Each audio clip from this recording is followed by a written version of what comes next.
Hello everyone, welcome to Replica World. आज हम पढ़ेंगे पोर्टफोलियो के बारे में कि पोर्टफोलियो क्या होता है। तो चलिए शुरू करते हैं। इससे पहले मैंने आपको बताया था कि रूब्रिक्स क्या होता है, चेकलिस्ट क्या होती है और रेटिंग स्केल क्या होता है। इसके बारे में हमने ऑलरेडी डिस्कशन कर लिया था। अब हम पढ़ेंगे कि पोर्टफोलियो क्या होता है। तो पोर्टफोलियो भी एक असेसमेंट टूल है, यानी बच्चे को असेस करने के लिए, असेसमेंट उसका करने के लिए इस टूल का यूज़ किया जाता है। अब पोर्टफोलियो में देखिए क्या होता है। सिंपल सी बात है, पोर्टफोलियो एक ऐसी चीज़ होती है जहाँ पे बच्चे की पूरी जानकारी होती है।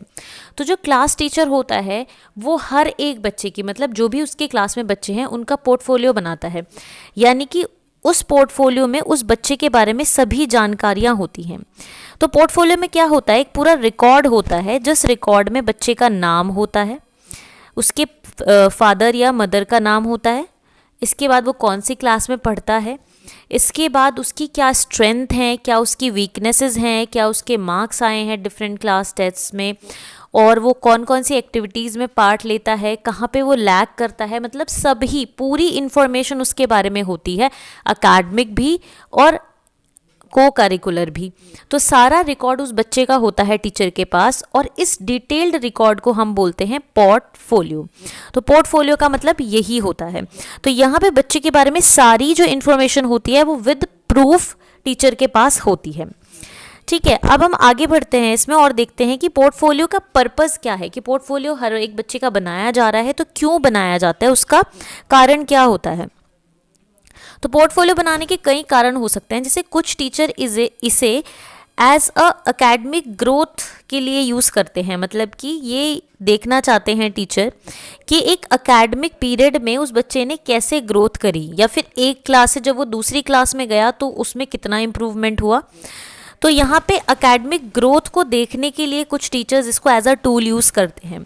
इसके अलावा कुछ टीचर इसको पेरेंट टीचर कॉन्फ्रेंसेस के टाइम पे, यानी जब पेरेंट्स टीचर मीटिंग होती है उस टाइम पे पेरेंट्स को विद प्रूफ दिखाने के लिए, एविडेंस दिखाने के लिए कि आपका बच्चा इस चीज़ों में अच्छा है, इस चीज़ों में उसको थोड़ा सा इम्प्रूव करने की ज़रूरत है, तो टीचर उन चीज़ों का यूज़ करके पेरेंट्स से बात कर सकते हैं।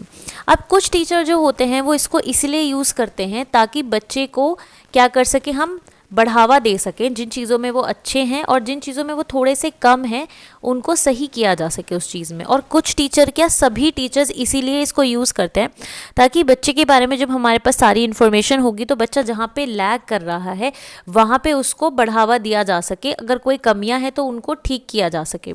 तो कमियों को ठीक करने के लिए और एक इंडिविजुअलाइज्ड लर्निंग एक्सपीरियंस देने के लिए, मतलब क्योंकि हमें पता है कि बच्चे सारे अलग अलग होते हैं, इंडिविजुअल डिफरेंसेस होते हैं, और अब जो NEP 2020 है वो इंडिविजुअल डिफरेंसेस को कंसिडर करने के लिए बोलती है।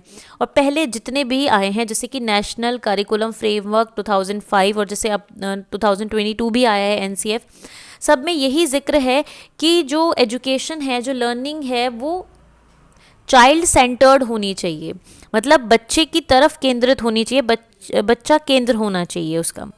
तो उसके लिए ज़रूरी है कि हर एक बच्चे को अलग अलग ढंग से पढ़ाया जाए, क्योंकि सब बच्चे अलग अलग होते हैं, और इंडिविजुअलाइज्ड एक्सपीरियंस या इंडिविजुअलाइज्ड जो एजुकेशन है या लर्निंग है वो तभी करवाई जा सकती है जब हर एक बच्चे की स्ट्रेंथ और वीकनेस के बारे में टीचर को पता होगा, और इसीलिए पोर्टफोलियो बहुत ज़्यादा ज़रूरी है। अब हम बात करते हैं टाइप्स ऑफ पोर्टफोलियो की, कि पोर्टफोलियो के टाइप्स क्या होते हैं। तो देखिए, ऐसे कोई कॉन्क्रीट टाइप्स इसके नहीं हैं, अलग अलग लोगों ने अलग अलग टाइप इसके बताए।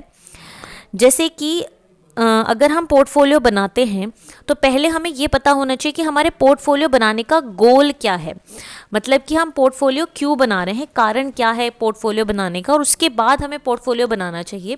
और इसी के बेसिस पे इनको डिफरेंट टाइप्स में डिवाइड किया गया है। जैसे जो टीचर होते हैं वो पोर्टफोलियो ज़्यादातर इसलिए बनाते हैं ताकि बच्चों की स्ट्रेंथ और वीकनेस के बारे में हमें पता हो, और जब वो बच्चा अगली क्लास में जाए तो उस पोर्टफोलियो को अगले टीचर को हैंड ओवर कर दिया जाता है, ताकि वो जो टीचर है उसको भी हर एक बच्चे के स्ट्रेंथ और वीकनेस के बारे में पता हो। ठीक है, तो अब अगर आपको गोल पता है पोर्टफोलियो का तो आप पोर्टफोलियो आराम से बना सकते हैं, और उसी तरीके का पोर्टफोलियो आपको बनाना पड़ेगा। तो उस अकॉर्डिंग जो बोवर और स्टेवन थे उन्होंने दो तरीके पोर्टफोलियो के बारे में बात की थी। उन्होंने कहा था दो तरीके के पोर्टफोलियो होते हैं, वर्क पोर्टफोलियो और ग्रोथ पोर्टफोलियो। ठीक है, तो पहला जो होता है जिसको वर्क पोर्टफोलियो या बेस्ट वर्क पोर्टफोलियो बोलते हैं, इसमें स्टूडेंट ने जो बेस्ट वर्क और अचीवमेंट किए हैं सिर्फ उनको यहाँ पे अंकित किया जाता है, मतलब उनको ही यहाँ पे मेंशन किया जाता है बेस्ट वर्क पोर्टफोलियो में।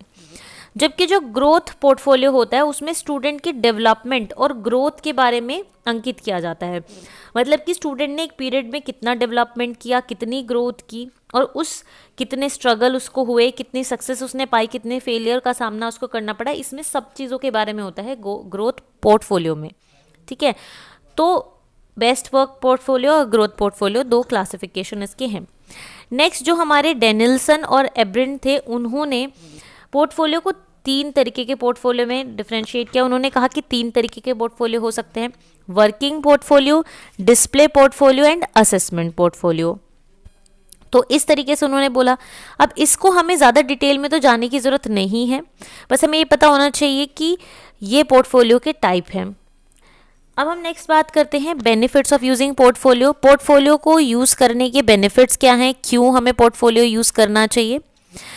क्योंकि पोर्टफोलियो से क्या होता है, हमें बहुत सारे स्टूडेंट्स की, सभी स्टूडेंट्स की पर्टिकुलर डिटेल्स पता होती हैं, हमें याद करने की उनको ज़रूरत नहीं है, हमारे पास उसका रिकॉर्ड होता है। और दूसरी चीज़ ये होता है कि असेसमेंट में भी हेल्प मिलती है पोर्टफोलियो से। ठीक है, इसके अलावा it encourages partnership among students and teachers और स्टूडेंट्स के बीच में एनकरेज होती है पार्टनरशिप, तो पार्टनरशिप को एनकरेज करता है पोर्टफोलियो। इसके अलावा it focuses on improvement effort and achievement, improvement effort और अचीवमेंट पर फोकस करता है। इसके अलावा it integrates assessment with the learning process. तो ये हमारी बात हुई पोर्टफोलियो की। तो आज के लिए सिर्फ इतना ही। मैं उम्मीद करती हूँ वीडियो आपको अच्छी लगी तो लाइक ज़रूर करें, शेयर करें और एप्लीकेबल को सब्सक्राइब करें।